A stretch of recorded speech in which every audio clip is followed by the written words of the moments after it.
I was diagnosed with at 17 weeks pregnant. After months of trying, we had finally got pregnant and we were so happy. We went on vacation. I felt sick like every other normal first trimester pregnancy, and things seemed normal until they weren't. Our worlds turned upside down when I got that call letting me know that biopsy came back positive. We tried our best to continue. We were pregnant and we had a pregnancy to enjoy, so we did all the things, created all the memories, tried to live in the moment, but it was hard. After all the biopsies, mammograms, ultrasounds, CT scans, every possible test they could give a pregnant girl, the first thing they did was insert that port. Port is like a semi-permanent IV that they administer the chemo through. About a week after that port was installed, I had my baby shower, thankfully, and then chemo started, and I started to lose all my hair, which was a very hard experience.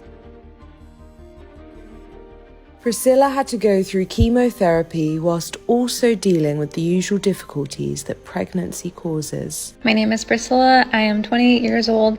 I was diagnosed with at 17 weeks pregnant. I was 34 weeks and 4 days. I started to feel some cramping, and that whole day I had to use the bathroom a lot, which is not normal for me. I remember telling my cousin Yvonne, I'm getting some cramping. Like, did you get cramping when you were pregnant? And she's like, no, that's kind of weird, whatever. Didn't think anything of it. So enjoyed the night and then went home, got settled in for bed.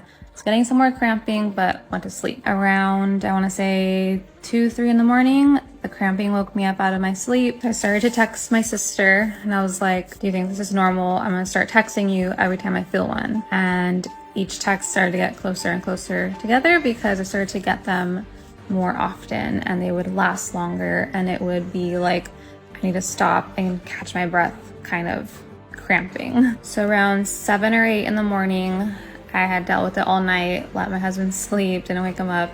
I finally woke him up and let him know, like, hey, I'm gonna call the hospital and let them know what's going on. You know, I'm in chemotherapy and this is what I'm feeling. And she's like, you know what, you're probably just dehydrated, but come in and let's check you out to make sure everything's okay. I got to the labor and delivery at the hospital and they checked me. Within like, I don't know, a few minutes, the nurse starts to panic. The baby's heart rate dropped instantly, and all of a sudden I have like 3 nurses in the room putting an IV in my arm, not even like telling me what's happening, but they were like, you're still really early, so we're gonna give you a steroid and hopefully get you hydrated and, you know, try to keep this baby in for as long as possible. So that might mean you staying here in the hospital until baby comes. Let me tell you, God and this baby had other plans, and this birth was just 100% God-filled and God planned and ordained. Doctors realised that the baby was coming early. So at this point, they realized I'm not going anywhere, so they admitted me into a hospital, got me into an official room. So they put the monitors on my belly to like keep, you know, track of the baby's heartbeat, and I would keep getting cramps, and they wanted me to be able to monitor the baby, but it's hard to stay in one position and keep these monitors tight when you are in full-blown labor. But they still kept thinking like, oh no, you're too early, you're keeping this baby in. So they had me lay down, didn't let me walk around for hours because they're like, if you walk around, you're just gonna make it worse. But at some point they're like, okay, this is happening, she's in labor, and they finally let me walk around. My water broke, which was a crazy experience. I must have been carrying a lot of water because it literally felt like 3 gallons of water came out, which was crazy. I ruined my husband's shoes. The nurse was a godsend. She, when we realized that we were doing this, immediately asked me, like, what are your birth wishes? Like, what are your plans for vaccines? What are your plans for interventions? What are your plans? Do you want a epidural? Do you not want an epidural? Like, what do you want? I wanted little intervention as possible, didn't want an epidural, wanted to do everything very naturally, and she supported that 100%. I labored a lot on the workout ball. My husband had to push on my back a lot because I was back laboring the whole time. It was labor. I did it all naturally, and it was a crazy, amazing, beautiful experience. But in the moment, I was like, how do people do this? None of this was going as she had planned it to. I had planned to have a home birth. I had hired a midwife, the whole thing. I was gonna have a birth in a tub in my house. So when I was forced to go this traditional route and I became a patient of an OB and all that good stuff, it was hard for me to accept all of these changes. So having this nurse that was advocating for me when I couldn't speak was just a huge blessing. So baby came quickly. I went through my transition phase where you feel like you can't do this anymore.